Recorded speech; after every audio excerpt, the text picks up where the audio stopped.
Hello and welcome to Ethical Minds, where we discuss major philosophical schools of thought. Today we start this journey with utilitarianism. Imagine a world where every decision, from the laws we obey to the punishments we face, is calculated based on a simple formula. Does it create more happiness than suffering? This isn't science fiction, it's the ethical theory of utilitarianism. But what happens when this approach is applied to crime, justice, and even the foundation of our society? Well, today, we're diving deep into the philosophy that shaped modern law enforcement, criminal justice policies, and even the US Constitution. By the end of this video, you'll be questioning whether our justice system is really about fairness, or just about numbers. And if you're ready to rethink everything you know about crime and punishment, stick around. So, what exactly is utilitarianism? At its core, it's a moral philosophy that says the best action is the one that maximizes happiness and minimizes suffering. It's all about the greatest good for the greatest number of people. Think of it like this: if punishing one person harshly could scare thousands into obeying the law, would that be moral? What if sacrificing a small group of people could save millions? These are the tough questions that utilitarian thinkers like Jeremy Bentham and John Stuart Mill tackled. Jeremy Bentham, one of the key figures behind utilitarianism, believed that every action should be judged by its consequences. He even developed something called the hedonistic calculus, a way to literally measure pain and pleasure to determine the best moral outcome. Bentham argued that everything we do is governed by two things, pain and pleasure. He once wrote that these two conditions are our sovereign masters and we will always, without fail, choose the behavior that maximizes pleasure and minimizes pain. This is human nature, and to do otherwise would be outside of our nature. Therefore, it is perfectly moral to act in any way that maximizes pleasure and reduces pain. If you are not aware of this fact, or find it to be untrue, it is only that you do not understand this reality. Some may argue that a person who selflessly goes into a burning building to save a stranger would be acting in a way that refutes these principles. However, Bentham would argue that the pain they would feel from the guilt, and the adulation for being a hero, and therefore his heroic actions proves that this principle is true. Sounds simple, right? But when we apply this to crime and punishment, things get a little complicated. For example, imagine a person stealing food to feed their starving family.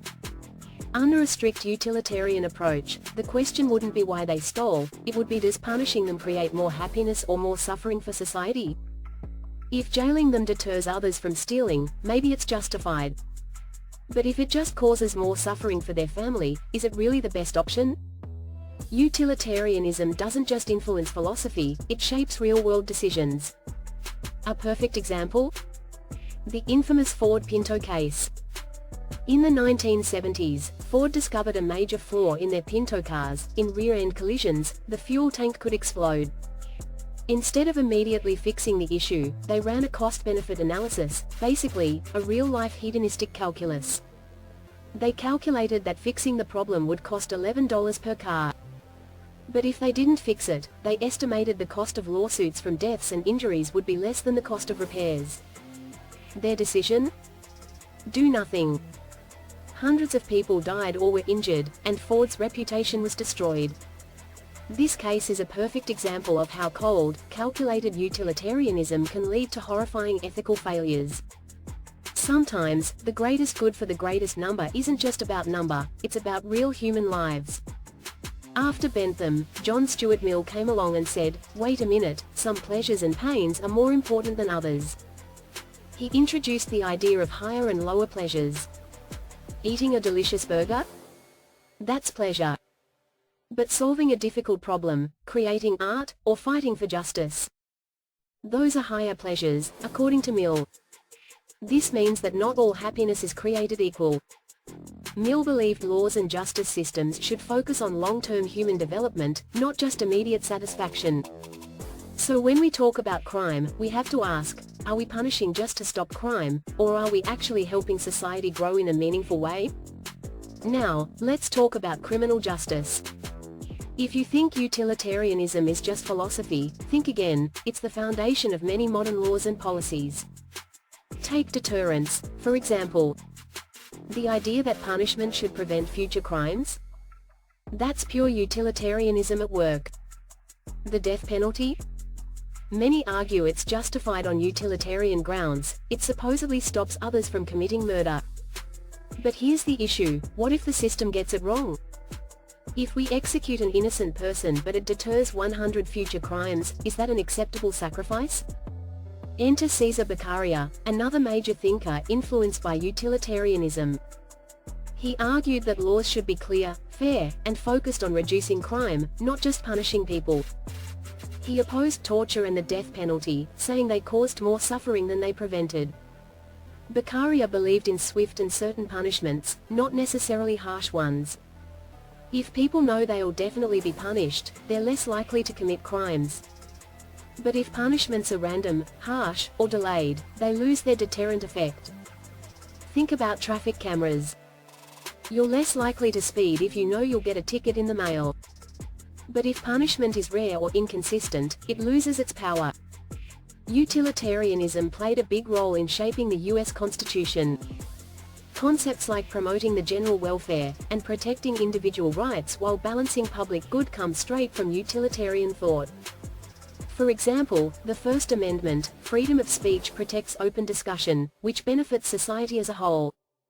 The Eighth Amendment, protection from cruel and unusual punishment, aligns with Beccaria's utilitarian idea that justice should reduce suffering, not cause more of it. Now, you might be thinking, this all sounds good in theory, but does it really work? And that's where critics come in. One big issue? Utilitarianism can justify some pretty awful things if they increase overall happiness. Slavery, oppression, even genocide. History is full of leaders who used the greater good as an excuse for horrific actions. Another problem? It assumes we can predict consequences accurately. But humans are unpredictable. What if a punishment doesn't actually deter crime? What if a policy meant to help people ends up backfiring? Here's a thought experiment for you. Imagine a machine that could simulate the perfect life. No pain, no suffering, just endless pleasure. If utilitarianism is right, plugging in should be the obvious choice, right? What would you do and why? Drop your thoughts in the comments below. And if you found this discussion interesting, make sure to like, subscribe, and hit the bell icon for more deep dives into ethics, law, and philosophy. Until next time.